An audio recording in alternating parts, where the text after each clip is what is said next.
You're listening to episode 61 of The Catholics of Oz. The Catholics of Oz is a show where we discuss faith, culture, and what's been happening from an Aussie perspective. Whether it's synods or science, apostolates and apps, providence or productivity, you can hear it right now on The Catholics of Oz. Hello and welcome to episode 61 of The Catholics of Oz. My name is Lindsay Sant, your host, and I'm joined by my sister, Caroline Knight. Caroline, how are you going today? Very well, thank you. Excellent. And we are very excited today because we have a very special guest. We are joined by Uncle Ghillar Michael Anderson. He is an Indigenous elder. He is an activist for Aboriginal land rights, and he recently had an asteroid named after him. So all wonderful things that we want to talk about today. Uncle Michael, how are you today? I'm very well. I'm in a windy spot on a hill. In nice, Queensland here. Yep. Oh, lucky. Warmer region. It's a nice spot, but the wind is a bit nippy. Yep. At least you're not in lockdown at the moment, which is good. No. We're out in the bush. You see, we stay away from those crazy cities. Yeah. Good idea. Yeah. Good idea. Yeah. Excellent. So the bush is paying off. Yeah, definitely. Yeah. Absolutely. Yeah, we're very happy to have you as a guest, and thank you very much for agreeing to be on the show. Just to let people know, because we have an audience in Australia, but there are also some people from America who listen as well. So we did talk about you last episode because we also have a bit of an interest in science, and we'd found out that you'd had an asteroid named after you recently, but we'd also found out more about your history as an Indigenous elder as well. So we wanted to talk about that. And I thought, could we start by having you just introduce yourself to our audience? Tell us about who you are, and tell us a little bit about what it means to be an Aboriginal elder as well. Yeah, well, first of all, thanks for having me. It's great to be with you guys. And in my language, I would say Ngaya Euhlayi Kamroi Mardi. That means I am an Aboriginal man of the Euhlayi Kamroi Nation. And in my language, we say Ngamunga Euhlayi Boyer is Kamroi, and my Ngamunga is Euhlayi. So that's my mother is Euhlayi and my father is Kamroi. And so fortunately, languages are dying, but I'm now correcting myself because I'm one of the single speakers of the language. We're trying to revive language and get it all going. And I was lucky because I grew up in camps, on riverbanks and in the tin shanties, and spent a lot of time in the bush with my grandparents and the elders, and being a chosen one, I had to stay with the old people, and I had lost a lot of time with my peers. But back then it was not really fun, But now it's I have knowledge, and I'm so thankful for that. And I think sacrificing my my ego with all my peers and trying to be something of a star, or or trying to blend in and be part of it. I thought I was missing out on something, but I didn't in the end. And it's a wonderful thing to to know that the people trusted you enough to separate you. Mind you, it wasn't fun, but like I say, it paid off. And so this is the sort of stuff that those old ones, they have you make a lot of cup of tea. I tell you that. Make a lot of sandwiches, or go and get wood, or go and get this and go and get that. But as you're doing it, sometimes when they go for a walk with you as well, you all of a sudden, you don't realize that you're being taught. Yeah, you don't. And they're walking along and they'll tell you about this little plant here, or they'll tell you about a bird, or they'll tell you about a track on the ground, and you're walking along saying, oh, that's nice, that's fine. You're looking and so subconsciously though, you are registering all of this, and so it becomes part of your life. So they're telling you about the same thing over and over. Might say, oh, wait a minute, we got a strange one there. That one don't belong here, when they see a strange footprint of a bird or an animal. And then first thing they say to you is, oh, hello, we're going to have a stranger come, we're going to have some visitors. And, and sure, you take that with a grain of salt at the time. But when I look back on it, we always had visitors within a week or 2 weeks. Someone from outside of our area who's not part of the community. And then you start realizing, hang on a minute, yeah, I know what that's all about. And so as I got older and went through ceremony, I began to realize the significance of these teachings. And of course, now, because I don't see those birds around anymore, I don't see those footprints anymore. And then I'm able to register, just by observation, the things that are starting to be missed and starting to disappear. And so this is where it's important to start looking at species regeneration and looking at the impacts of modern development. And then where I am at present right now, I'm the chairman of 21 nations. As a leader, we call it the Northern Basin Aboriginal Nations in the Murray-Darling Basin in the New South Wales, Queensland area. And we have a united body of 21 nations. And we talk mostly about water, environment, conservation, climate change, and all that stuff. We're sort of starting to really focus a lot more on that and looking at how cotton development in these areas since the 50s have really significantly changed the landscape, and now people are getting sick and there's a thing called solastalgia. The country's changing. It's not looking like it is. We're getting cut off from rivers. Our old people are getting cut off. And so, the storytelling of those in my generation, our people don't talk in backyards and at barbecues. They don't tell their kids. They like to be out there walking in the bush. They like to be sitting on the riverbank because that's how we did it, and it has more meaning as well. It's just not the words. It's being able to associate the words with a place. Yeah. And so, yeah, that's there are things changing, but we're part of this organization that I'm in now is not just, discussing this economic development around water, because they're saying water is going to become the new gold. But we're also talking about the spirituality of water and the relationship that we have with that. And so, yeah, that's where we're at. And like I say, I'm trying to give you a broad bit of a broad reach of what I'm doing and some of the things that I've learned. But yeah, ceremonially, you learn a lot. You learn about yourself, your spirit, your own being, and that you realize that there's a physical world and there's a spiritual world. Yeah, and you've got to understand how you live in those two worlds, and that there is a world in between, that we're walking too fast in this world and spinning too fast in this world to take the time to take a close look at what's in between, and that's what's missing, unfortunately. Yeah, thank you for that. Now, so I watched last year a documentary that came out for, I think it was for NAIDOC Week. It was called "In My Blood It Runs," and there's a lot of similarities. It's about a young Indigenous boy living in Alice Springs, and there was his family was talking about how living in the city they described it as noisy, spiritually noisy. But they would go out to bush and find their identity again, and they could be who they are as Aboriginal people. And what you're saying just relates a lot to that. Is that a common experience with Aboriginal people? It is. It is.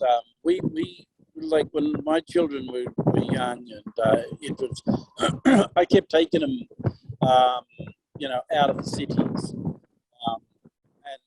From where I was working, and every opportunity I got, I'd make every possible excuse in the world to get back home, to walk in the country, get my kids to, play in the mud, to, play in the dirt, to eat a little bit of dirt,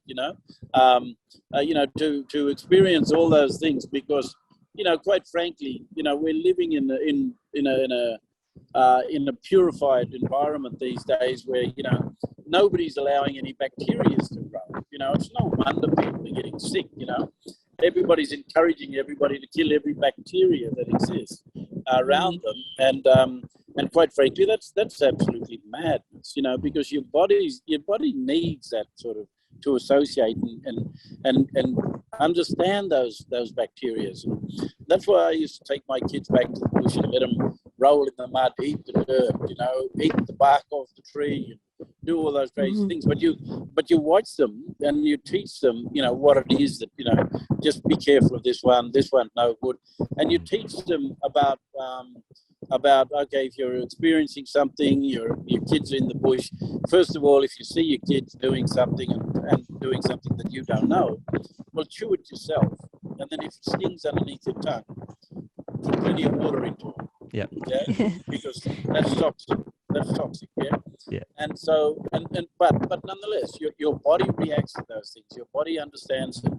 And see, spiritually in the water, like one of the things that we talk about in our world is, you see, the water understands and has the knowledge of the DNA of every living thing. Every living thing. That water carries that DNA memory. And in that memory in the water, so you look at every plant, you look at every piece of grass, that water has a certain nutrient in it that makes that thing grow. Yeah. Yep. And we tell ourselves we must drink water so we can flush our body through there, because the water helps clean you. Yeah. And it cleanses you inside, it cleanses you outside. But at the same time, it also contributes to the life, the growth, it contributes to everything. So it has the DNA memory of every living thing that's ever been created on Earth. And our problem now is when they put the fertilizers into the ground, that washes into our waters. They put these poisons into the phosphates, different types of glyphosates that go into these, you know, into cleaning the land and poisoning all the vegetation, so that it focuses on one particular species, like wheat or barley or whatever it is that they're growing, or the Monsanto stuff. You know, this is a crazy world. You know, man, like man is interfering with nature, and it is no wonder that we have an obese world. It's no wonder we have chronic diseases in this world, you know. And quite frankly, you know, that Mother Nature produces what we need, and water is a key element to all of that. And unless we take more care about what we're doing, then I think we deserve what we get. And you know, like they say, you know, you be very careful about what you wish for. And so spirituality, water, for us, and this is not a slogan, this is reality for us, and that is that the rivers, the estuaries, the water beneath the earth, in the aquifers, the shallow, deep, and also the artesian water in Australia. These are pockets of water that's inside the human body of the Mother Nature, of the Mother, and the surface water running through, creating from the estuaries through the creeks and meandering through the rivers. If you look at those there, they look like the main arteries in the human body. If you look at the Murray-Darling Basin, and this is what we see as saying that feeds the mother. That's what carries all of this, and so we need that water to be flowing freely. We look, we just have to reframe the way we do things in terms of using water, and not create it so that it's a commodity and for trade. And then, you know, you lock out civil society from that, and, you know, it just becomes corporatized. We need to move away from those things and understand nature's needs, and work with that. And I believe that, you know, man can pull this back to, everybody can pull this back together, providing they work. But you're not going to do it if you're not going to acknowledge the spirituality of those elements. And water is a key, secret, spiritual substance for us, because it is the blood of Mother Nature. Yeah. Oh, that's I feel like I could sit at your feet for hours and listen to. It's so amazing to hear this perspective that that we'd like to share with everyone. Caroline, just to change topic a little bit, can you? I'll throw it over to you to ask the next question. Yeah, no. So I mean, I was also going to say, you know, Lindsay and I, and most of us, we're quite suburban. We live in buildings, and, you know, and you've just explained to me why I actually love to get out to nature so much. I didn't fully understand it, but you do feel more whole when you're out in nature with the trees, with the birds, with the animals, and just getting in there and letting the kids run around and just be there. So like I feel at my best when I'm out in nature. I guess, you know, one of my other hobbies as well is kind of amateur astronomy. And so I have a telescope. I go outside with the kids and we have a look up, you know, in the sky. And I mean, just to tie in with that, recently you've had an asteroid named after you, which is pretty good. Ghillar 10040 by the IAU, and like we wanted to say congratulations for that. That's Congratulations, yeah. Yeah, pretty thank you. cool thing to have happen to you. Yeah. So like how does it feel to have an asteroid named after you? I mean, like what's the significance as a First Nation person to have an asteroid named after you? Well, I think I'm the first First Nation person in the world to have one named after me. My kids have always said to me, you know, Dad, we've always thought you were out of space, you know, that you don't belong here. You're always, you know, living in dream time out there somewhere. And they said, yeah, you know, that's very appropriate. And it's appropriate that they spin you around Mars as opposed to bringing you around threatening and devastation on the Earth. I said, so you know, at least I'm useful out there, stuck out there. But anyway, and then they, you know, and then I said to him, I said, you know, it's funny, you know, one of my sister's favourite shows used to be a little thing called Astro Boy, you know. Oh yes. Used to be on TV, and I thought, well, you know, she reminded me of that, and she said, look what happened. Yeah. So no, it is an honour. It's a great honour, and I've been working with scientists, and especially, you know, there are people like Professor Ray Norris, who I'm really grateful for, because he was showing me what they're doing in terms of the EMU project they have, which is mapping the universe here in the Southern Cross area, and he's the lead man on that. And so Professor Norris and I spoke a lot about this, and I put a video together with a lady called Ellie Gilbert, a sort of a documentary type of thing called Star Stories of the Dreaming. That's out there on Vimeo, and it's being played around in different places. And it's, you know, like what I've been telling people is that, like, when I first started telling the stories, they were asking me about the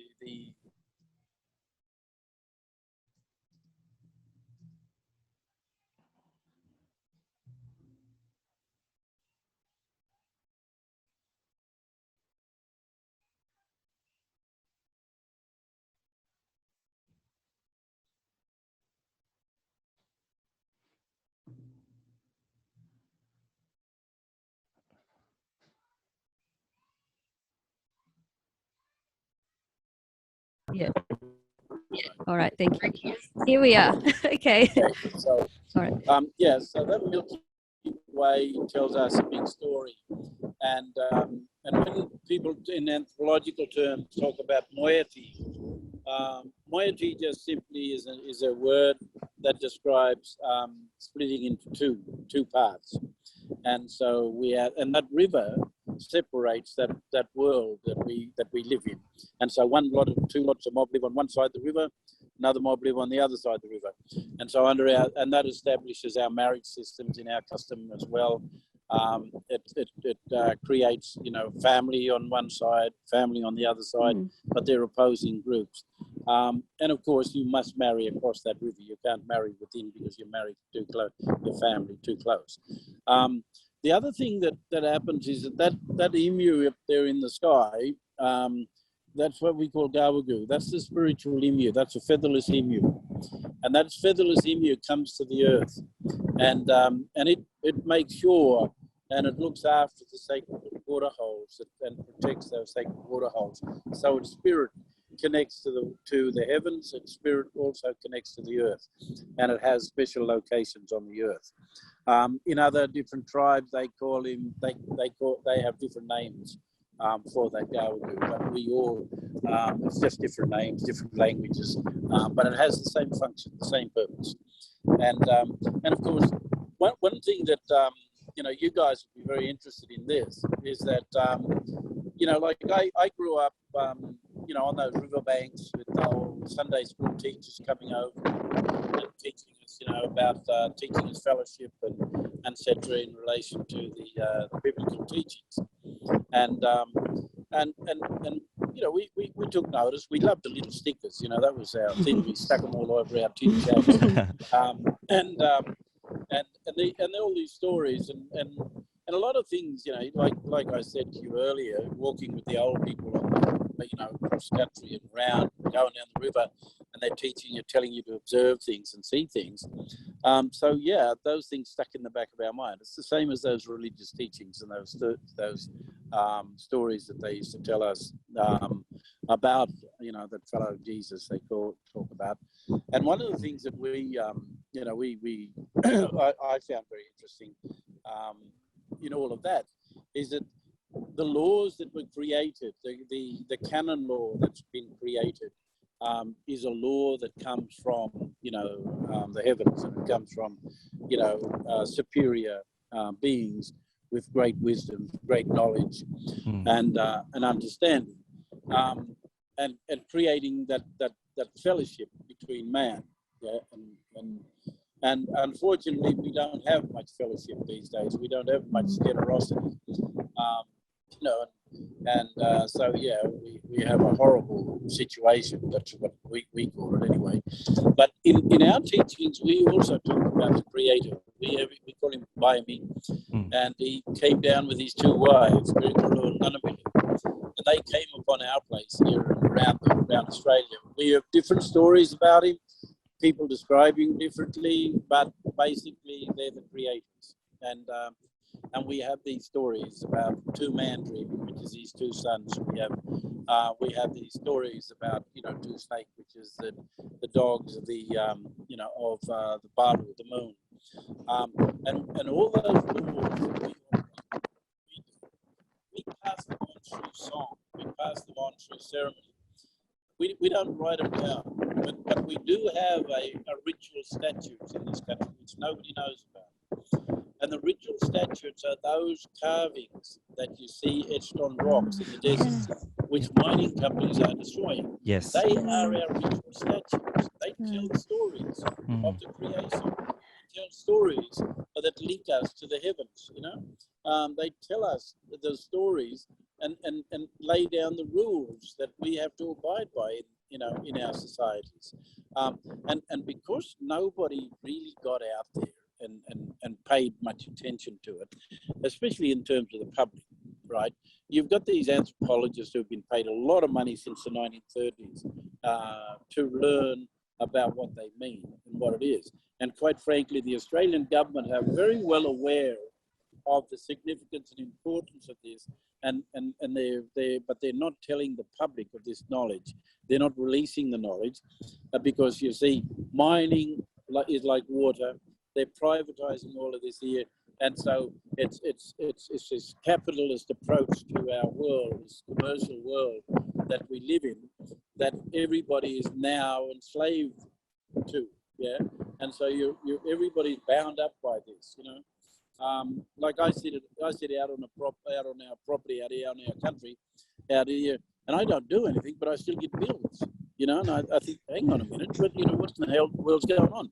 So it's almost as if they're going to put a tax on us soon to say every time you walk out in the world out there, we're going to charge you $5 a month or something, And it's just crazy. You guys really need to educate your young to say, wait a minute, we need to get back to some realities here about human existence and not human suffering. Yeah. We have to change that. And so yeah, the laws that were created for us we call them celestial laws. Yeah. Yep. And quite frankly, they have served us very well because, you know, we're the only race in the world who've survived 2 ice ages, beyond 2 ice ages, and numerous droughts and floods. Yeah. And climate change. We've been through it, you know, and but we've adapted and we're resourceful. And so, you know, and some crazy fool said that, you know, if it wasn't for colonization, we wouldn't have known about the wheel. Well, hang on a minute. You know, we didn't have horses and cattle here. And quite frankly, if we'd have developed a wheel, you know, to pull for a cart, the only thing we'd have been able to tie to that and train was either an emu or a kangaroo. Yeah. And so we were not going to enslave ourselves to, you know, to invent a wheel so that we, you know, put our kids in front, put harnesses on them for them to run along so we could cart something along the road. No, we adapted and we fitted into the world. We became part of that natural world. And in becoming part of that natural world, the law laid down, you know, that our creators created all that we needed. We had all the grasses. We knew what to eat. We knew when they were. We knew everything. And so, you know, like colonization and the coming of the Western societies, norms in Europe, made what they brought with them were the worst 2 kinds of evils that man has ever invented. Yeah, 1 is gunpowder, and 2, brandy. Yeah. And so, and now the worst one we have is money. Yeah. And so people kill over this. We have wars over this. Yeah. And we as elders, we sit out in the desert and we've had talks and with my mob on rivers, and we sit around and we look at this thing and we say, you know, we don't understand why you have 2 major religions in this world called, you know, Islam and the Christian faith, and yet these 2 keep having wars. Yeah, you know, there's an industry to keep these things going, and it's these type of people, the Christians' ethics and the Muslim ethics, and they keep bombing each other, they keep shooting each other, like that's never going to end. We don't understand it. We sit down and we look at each other and we say, what's wrong with those people? Yeah. There's something terribly wrong with them, and so unfortunately, it's part of your culture DNA. It's part of the DNA of the people, because they've been so used to invading each other and slaughtering each other and killing each other in Europe long before they came here, you know, and so it's become part of the DNA, you know, and then they monetize, and so war is monetized now. And so, you know, you look at those poor African nation countries, you know, these people are supposed to be poor and people are starving all over the world, but yet they have all this military might that they walk around with. So who in the world is giving them those sort of things, you know? How are they doing this? So we've got to get back to common sense, and we have to get back to being human. We have to get back to, I think, the teachings of the creators, because they laid down laws. You know, there were laws laid down, and so those laws we operate under, they are from the heavens. They're from the creators, and we don't have the wisdom to change that. Yeah, we don't. And so when I'm teaching people about the stars and talking about that with astrologers, I'm talking to them about, you know, the clusters of clouds up there in the sky that we see, these clusters. We see clusters of stars. We see stars up there. And we'll tell you who they are. And they're guardians. They're standing up there. They're watching what's going on here. And we'll take you and show you where the spirits connect to the land. And we have this constant memory. And when we look up, we say they're watching. They are watching. Please, everybody take notice. They are watching, and things are changing, and so there's a relationship between the moon and the sun, for example, that we have. There's relationships between us and all the different planets in our universe, and beyond. We talk about black holes in our stories, and all of these things relate to the bad things that's going on in the world right now. We can connect them to those things. And we have stories about this. And that's why we stay far away from them as possible, because we have them. They're stories. We don't call them prophecies. They're stories, and the prophecy, the stories within it, we understand what we need to look for. We need to look at human behavior. We need to look at the environment. We need to look at the stars, and different things tell us different stories. And if they all line up, we know there's change coming. Yeah, and so it's a strange world that we live in, and as an ancient people, we're sort of talking to our kids, and they're asking us, where do we go to from here? What happens? And yes, we have the stories. A lot of our young ones are asking for us to go and teach them now, put them through ceremony again. But then unfortunately we have the Christians on the other side telling us that, you go through ceremony, they put the devil spirit in you, and you become bad. Well, quite frankly, we never started wars. We had very strict laws, and so if we're putting the devil spirit in there, we're putting a good devil in there. I can tell you that, because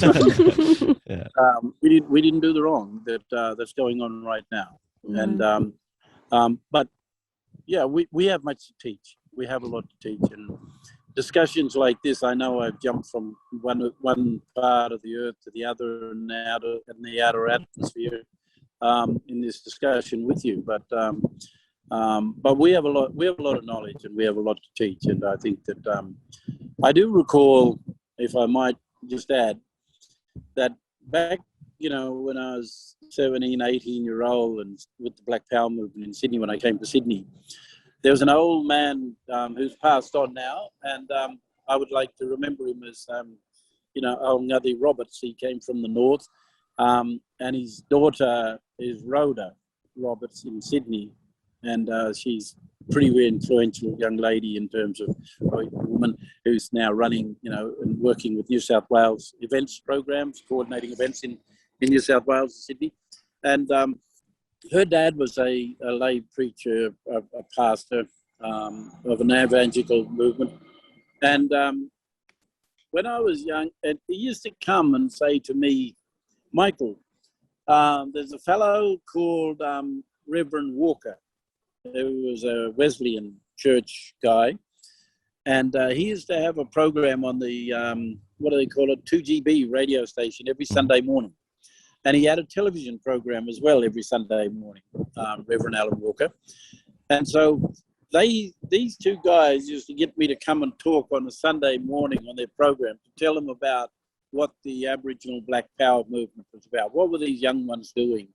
And so I'd go to the Lyceum Theatre in Sydney on Sunday mornings at about 8 o'clock. He'd start, I think. And I'd talk to the people who were there, and the people on radio, telling about what the Black Power movement was, what it was our liberation movement was about.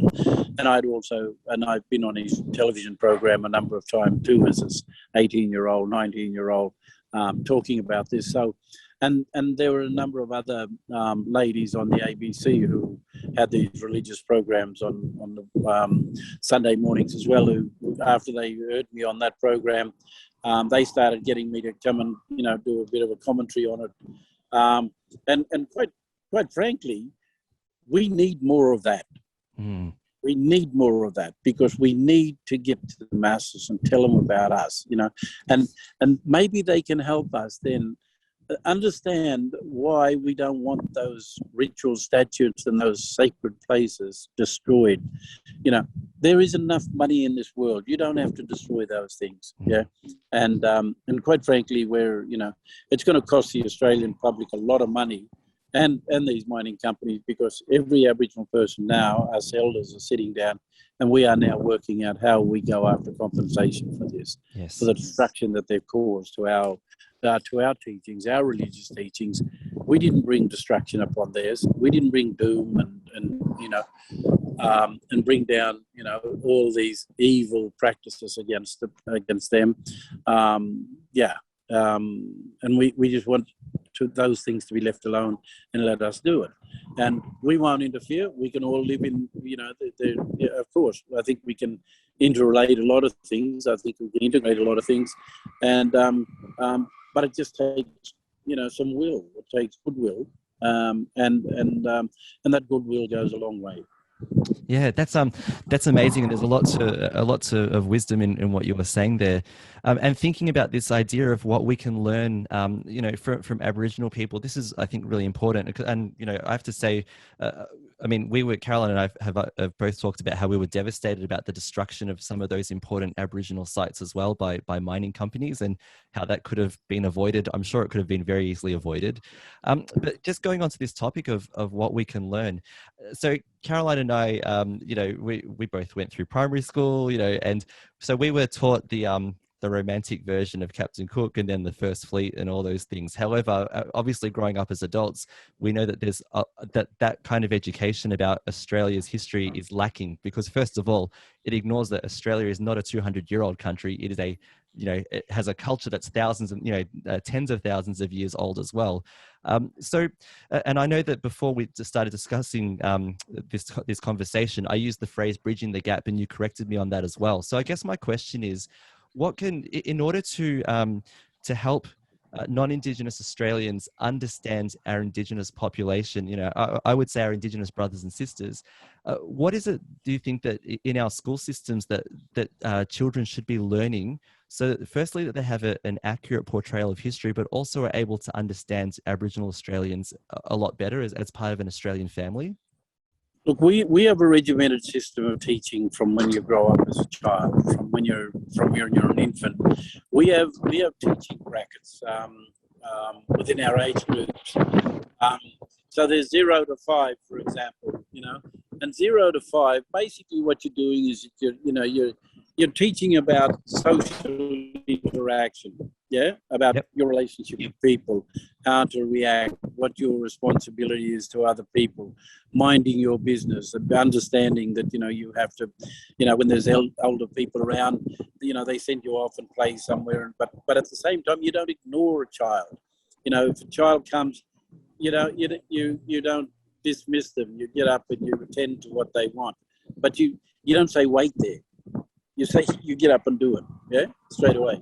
And you work with that child, because you've got to show that, that child is just as important as the person you're talking to, and more important than the topic, actually.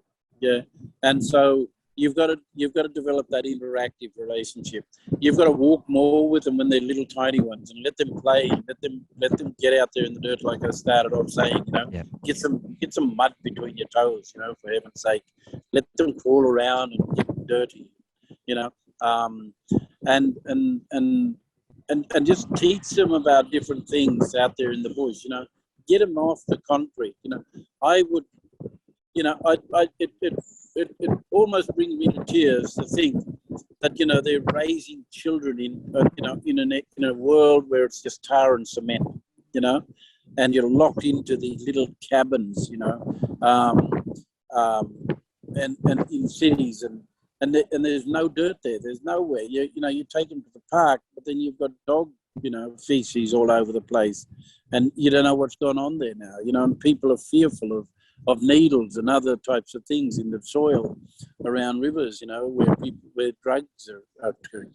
People have reason to be concerned, but there are places where you just get out of the city and take those kids. Don't think about yourself. When you've got children, they're your responsibility. You've lost your sovereignty over oneself. You now share a responsibility, and children are more important than anything else. And we have to teach them. So then when you get to 5, then from 5 to 10-year-old, 12-year-old, this is when you really have to focus a lot of attention on them, and getting them out in the bush, teaching them get them to respect nature, getting them to respect animals, and understanding, understanding how to discipline as well. One thing that I gave a talk with a cousin of mine, older male and a female.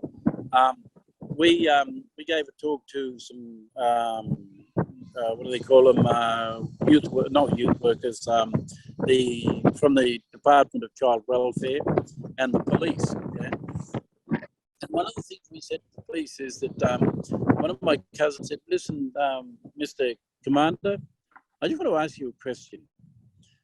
Under the current regime that you guys have, if my 10-year-old son or grandson decides he wanted to go down the street for a walk at 10, 11 o'clock at night, and he walks to the door and I say to him, I will put a strap around your leg if you walk out that door. And then he turns around to me and says, my teacher said to me that I have to ring up the police if you smack me. Yeah? And then she said, then I'm under threat because I'm abusive to the child. If that happens, he goes to school and says, oh, my mum hit me or my nan hit me. Then all of a sudden the welfare comes in, and then you know you're under scrutiny, you're questioned, you're treated like a criminal, yeah. And then the child's safety is under threat too, because then he's under threat because the welfare is going to take him away because you've got this, you know, home environment. And my other cousin stood up and he said, look, mate, I'll tell you something, yeah. He said, we used to get hit with a stick around the legs, you know, most of the time when we were doing the wrong thing. Our old people disciplined us and disciplined us hard. Yeah?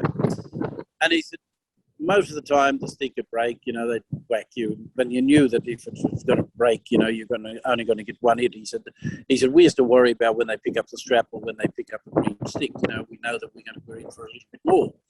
But he said, that never really hurt us. Yeah? What it did was it dented our pride if it was done in front of our peers. Yes, yeah, big shame job. But the fact is, our parents did it because we were stubborn. Yeah, we wanted to be the boss at 10-year-old, at 11-year-old, at 12-year-old. We wanted to be the boss, and if that hard discipline was not there, well, then we would have overrun our parents just the way they're overrunning our parents now.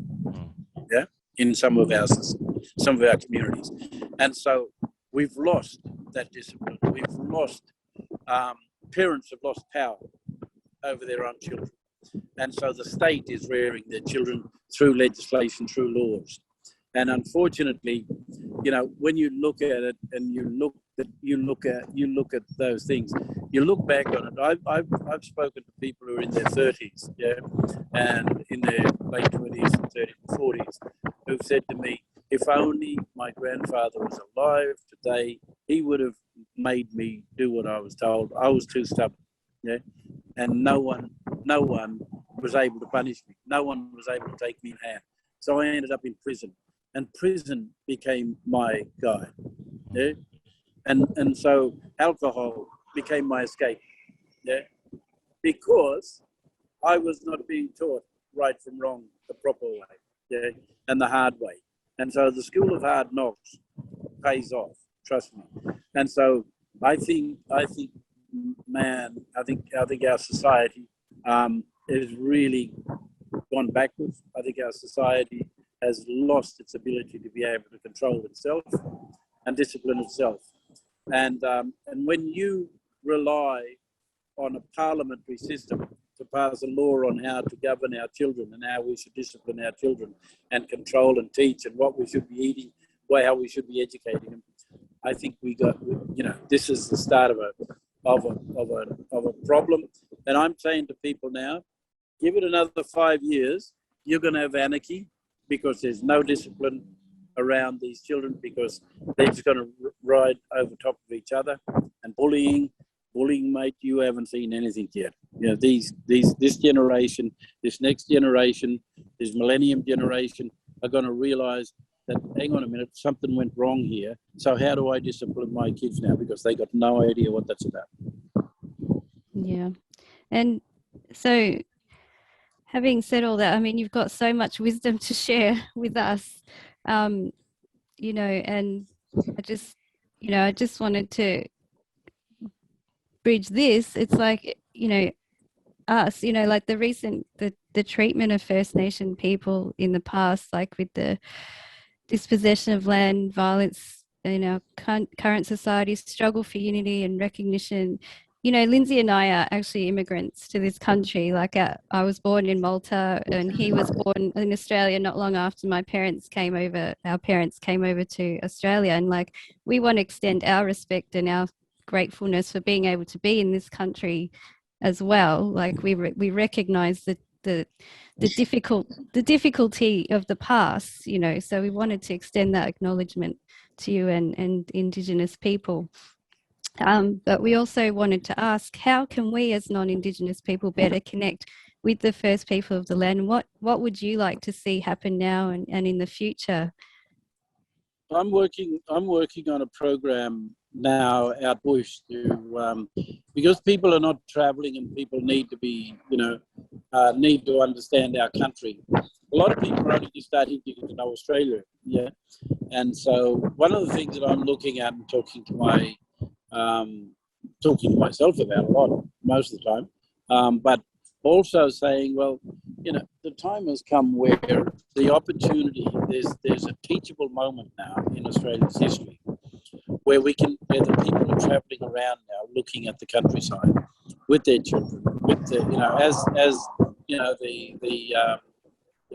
the Swift 50s generation, 60s generation, they're moving around now. And I think it's a great opportunity for them to engage with us in an organised manner where we can sit on the river with them, take them walk about it, and just sit down and have those discussions and show them places that we're permitted to show them, so that they learn to appreciate the country that they're in, because when I go to cities, I realise that bloke who was on that ship with Cook, that scientist, that botanist, he ended up becoming the director back in England when colonisation was occurring. He was the one designing what they call terraforming Sydney. And so that terraforming got into a practice where they realised that they needed, because those convicts got a one-way ticket.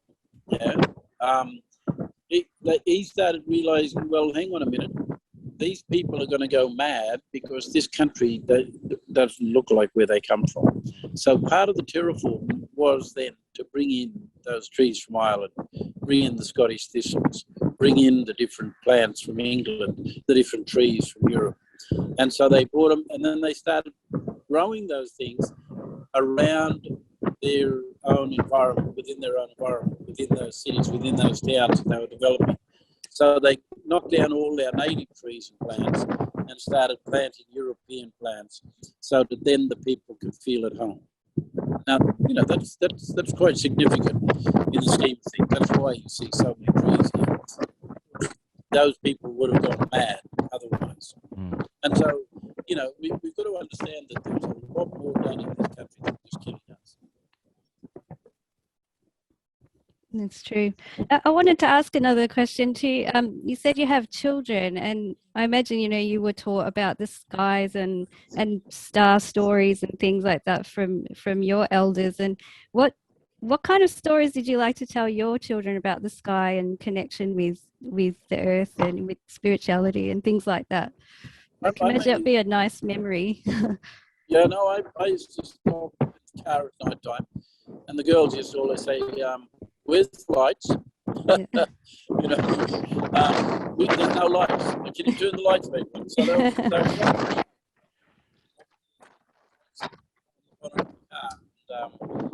and I tell them to lay down and just look up in the sky, and I tell them all the stories where the different things were.